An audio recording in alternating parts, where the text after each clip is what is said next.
Moreno, গার্দিওলার পরে এখন আমাদের সামনে কোম্পানি। দেখেন, আমরা লা লিগা বার্সেলোনাকে গিফট করে দিছি, মানে আমাদের রাইভালকে আমরা কোপা দিলে থেকে কিক খাইছি। আমাদের এখন যদি কোনো কিছু চাওয়া পাওয়া থাকে সেটা হচ্ছে এই সিজনের চ্যাম্পিয়ন্স লিগ, যেটা আমাদের জন্য অনেক কঠিন।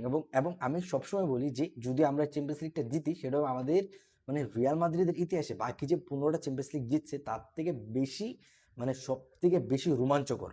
বিকজ এই সিজন আমরা অনেক কিছু সাফার করছি, আমাদের কোচ পরিবর্তন হয়েছে, আমাদের একাধিক প্লেয়ার ইঞ্জুরিতে পড়ছে, এবং আমাদের ডিফেন্স থেকে মিড পর্যন্ত এবং অ্যাটাক পুরো টিম যথেষ্ট আনবন্ডিংয়ের কারণে হিউজ পরিমাণে বুকছে। সব কিছু মিলে এই সিজনে একটাই চাও পাওয়া, সেটা হচ্ছে চ্যাম্পিয়ন্স লিগ। এবং এই চ্যাম্পিয়ন্স লিগই হচ্ছে আরবেলোয়াকে আরও একটা লং টাইমের জন্য মাদ্রিদের কোচ হিসেবে প্রতিষ্ঠিত করতে পারে যদি চ্যাম্পিয়ন্স লিগটা জিততে পারি।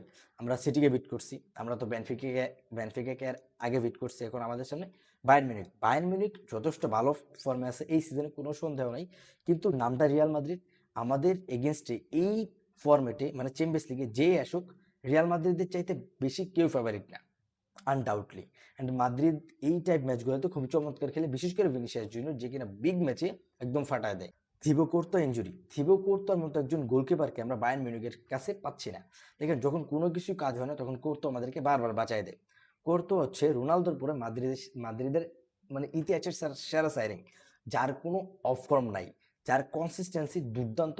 মানে রোনালদোর পরে যদি কোনো প্লেয়ারের এরকম পারফরমেন্স ডে বাই ডে করে যায় আনহিউম্যানের মতো, সেটা হচ্ছে থিবো কোর্তোয়া। হ্যাঁ, যদিও লুনিন আছে, লুনিনের প্রতি আমাদের ভরসা রাখা যায়।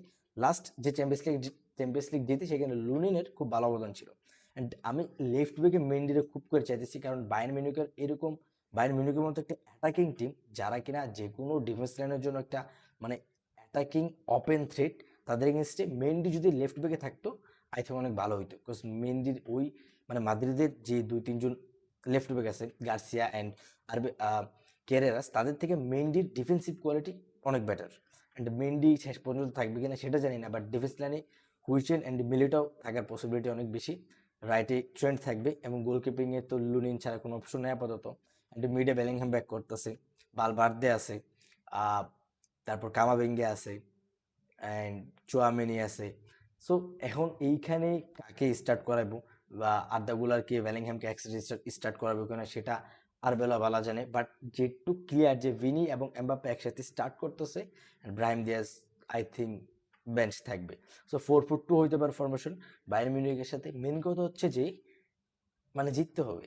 আমরা এই একটা ফরম্যাটে বাচ্চা আছি, আমাদের আর কোনো কিছু এই সিজনে নাই, শুধুমাত্র আমরা এই চ্যাম্পিয়ন্স লিগে টিকে আছি, তাও খুব একটা বেশি ভালো অবস্থানে আমরা নাই। বাট এই যে বললাম না, যে যেই থাকুক, আমরা যতক্ষণ পর্যন্ত টিকে আছি চ্যাম্পিয়ন্স লিগে, ততক্ষণ পর্যন্ত আমাদের চাইতে ফেভারিট আর কেউ নাই। এক কথায় শেষ। আমি খুবই রিল্যাক্স আছি, আমার কোনো প্রেশারই লাগতেছে না। আমি খুব ভালো আছি যে না, আমরা জিতবো বায়ার্নের সাথে। অ্যান্ড যদি আমরা আসলেই নেক্সট রাউন্ডে যাইতে চাই, মানে সেমিফাইনালে, তাও বায়ার্নের সাথে মিনিমাম 2-3-0 গোলে একটা লিড নিয়ে আলিয়াঞ্জ অ্যারেনাতে যাইতে হবে। যেহেতু ফার্স্ট লেগ বার্নাবোতে, সেকেন্ড লেগ বার্নাবোতে হলে একটু রিল্যাক্স থাকতাম, ফার্স্ট লেগ বার্নাবোতে 2-3 গোলের একটা লিড নিয়ে আলিয়াঞ্জ অ্যারেনাতে যাইতে হবে। বিকজ নইলে ভাই ওখানে যে আবার বায়ার্ন কামব্যাকও দিয়ে দিতে পারে। বায়ার্ন এই সিজনে লাস্ট ম্যাচে ওরা 80 মিনিট পর্যন্ত 2-0 পিছাই থেকে ম্যাচ শেষে ওরা 3-2 ম্যাচ বাইরে করে নিয়ে আসে। সুতরাং যে কোনো কিছুই হইতে পারে। হেরিকেন নাই, লুইস ডিয়াজ আছে, মিকেল ওলিসে আছে, সব কিছু মিলে ওরা জোস করতেছে। অ্যান্ড দেখা যাক শেষ পর্যন্ত কি হয়। But as a Madridista, as a Madrid fan, আমি বিশ্বাস রাখি যে আমরা জিতবো।